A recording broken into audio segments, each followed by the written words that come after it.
ఇది నెక్స్ట్ 5 వేసుకుంటాం మనం. ఎక్కడైనా ప్రిన్సెస్ ఇంట్రడక్షన్ చేసినప్పుడే ఆ ప్రిన్సెస్ నెంబర్స్ వేసుకుంటాం. మిక్స్ చేసినప్పుడు ఏవేవైతే మిక్స్ చేసామో అక్కడ ఇవి వేసుకుంటాం. బేసిక్ అర్థమైందా? ఇప్పుడు ఈ క్వశ్చన్ చూడండి. ఫస్ట్ ఆర్ మనం ఎగ్జిక్యూటివ్ ప్రిన్సెస్ కింద అనుకున్నాం. ఇప్పుడు ఏం చేసాం నెక్స్ట్ స్టెప్ లో ఆర్ తో ఉన్న ప్రిన్సెస్ ఏమైనా ఉన్నాయా మనకి చెక్ చేసుకోవాలి. ఆర్ తో ఉన్న ప్రిన్సెస్ ఏమైనా ఉన్నాయి? దీంట్లో ఆర్ ఉందా? లేదు. నెక్స్ట్ దీంట్లో ఉంది.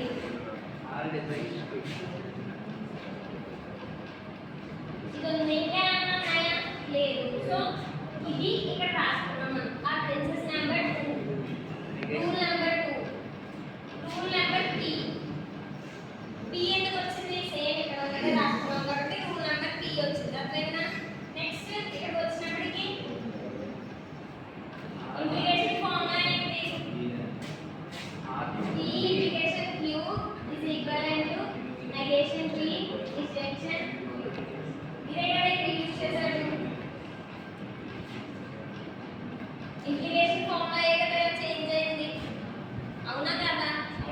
నెక్స్ట్ అందుకు మనం డిరైవ్ చేసాం కాబట్టి లానే రూల్ నెంబర్ టీ అన్నారు, రూల్ టీ అన్నారు. ఇక్కడ పై లేకుండా మనం డిరైవ్ చేసాం కాబట్టి రూల్ టీ అన్నారు. ఇక్కడ rule number 3, princess number 3.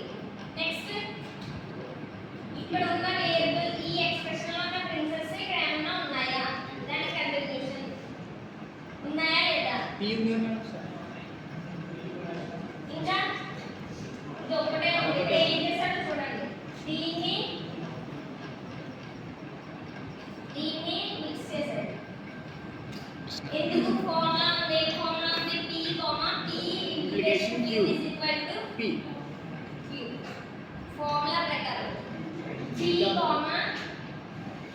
P integration Q is equal to P integration